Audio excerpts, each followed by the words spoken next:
Salut, c'est Fabrice Eboué et je m'apprête à réagir à ce que vous pensez de moi. C'est-à-dire des gens ont dit bah oui c'est un connard et je dois dire ce que j'en pense. Voilà.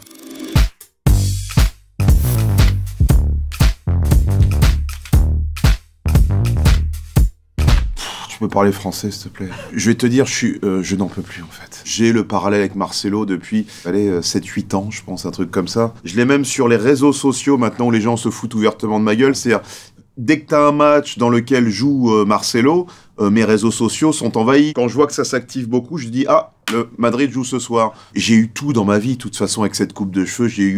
J'ai eu Camini, j'ai eu Doc Gineco. Et puis, pour montrer que je suis très fatigué, t'as aussi la même avec le chanteur The Weeknd, où ils mettent la photo de The Weeknd, ils mettent la mienne, ils mettent The Weeknd lundi matin, voilà.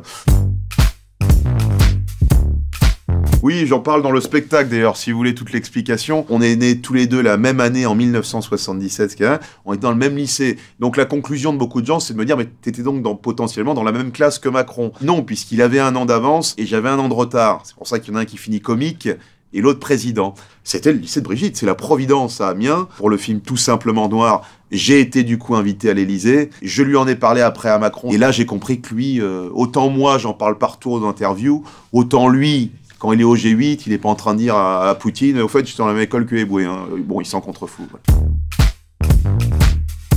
Ça, c'est intéressant, le mot gênant. Moi, j'ai fait beaucoup de chroniques télé, et je les ai faites en direct, et c'est sans pitié, parce que quand tu prends un bide en direct, à l'époque, chez Fogiel, j'en ai fait quelques-unes, devant leur télé, t'as peut-être des gens qui devaient être là. Ouf, putain, c'est gênant, quoi. Fabrice est mal à l'aise. Sa chronique a fait un bide.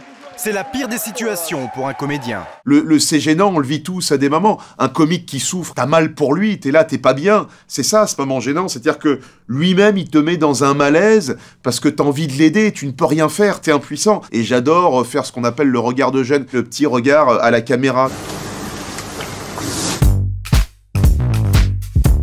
J'ai perdu au Burger Quiz contre Big Flo et Oli, mon pote. Ça, je m'en suis jamais remis, quoi. Tu perds dans un exercice culturel contre des rappeurs, qu'est-ce qui te reste derrière? T'es là, t'arrives un peu... je joue contre deux rappeurs, et forcément t'as le complexe de supériorité. Je veux dire, dans la hiérarchie, normalement, comique, sur une émission culturelle, t'es au-dessus du rappeur. C'est pas moi qui l'ai établi, c'est comme ça. Je me suis fait massacrer la gueule. C'était truqué, cette émission. J'ai compris après qu'Alain Chabat, qui présentait, a un lien de parenté avec les deux, et ils ont dû avoir les questions à l'avance.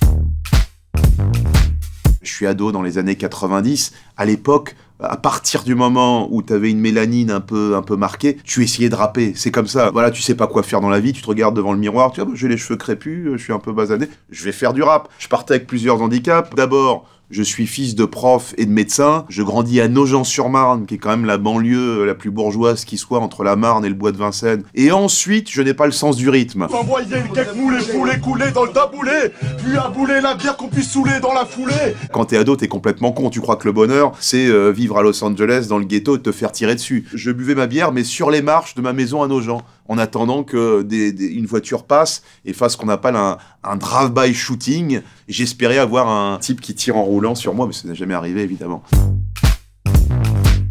Pour moi, ce qu'est l'humour, le vrai, c'est autour d'une table. C'est-à-dire que t'as le bon mot, c'est au bon moment, etc. C'est un timing. Je parlais de sens du rythme tout à l'heure, pour le rap, je l'ai pas. Pour ça, effectivement, je suis plutôt doué. C'est-à-dire trouver la vanne qu'il faut, pile au bon moment, la glisser. Et généralement, c'est marrant parce que les gens me disent « Putain, je l'avais, mais 3 secondes trop tard ». C'est l'amour de la pique et du bon mot, voilà. Mais pour rire, hein, vraiment de manière positive.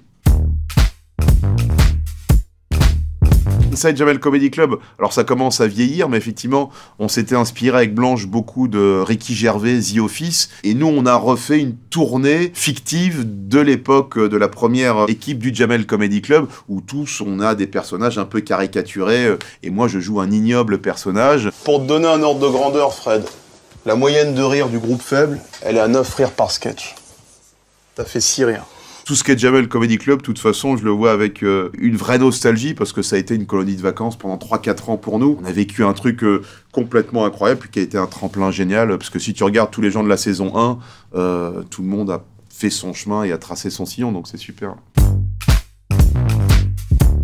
Une de mes plus belles aventures, le tournage du film Casse-Départ. Avec Thomas, on ne connaissait rien au cinéma, mais quand je te dis rien, j'avais fait quelques vidéos au caméscope quand j'étais plus jeune avec des potes. Pour te dire, au début, ils nous disent « C'est qui votre chef-op » D'accord, faisons comme ça. On s'est pas dégonflé, on a dit on réfléchit encore. Mais après, on tourne 2 mois à Cuba, on finissait notre journée de tournage, on plongeait dans les Caraïbes. Quand tu fais un premier film, t'es dans une candeur absolue. On était les 2 meilleurs potes avec Thomas, on sortait en soirée tous les soirs ensemble. Après, tes autres films, ils sont jamais plus pareils. Tu connais les enjeux, t'analyses. Là, c'était vraiment un truc de potes qui partent s'éclater.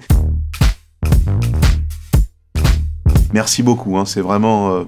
c'est une consécration pour moi. Si t'arrives vraiment à provoquer le pipi chez un spectateur dans une salle, t'es à un très très haut niveau. Vous me noterez la personne, je lui envoie une place gratuite au spectacle ou autre parce que... Waouh.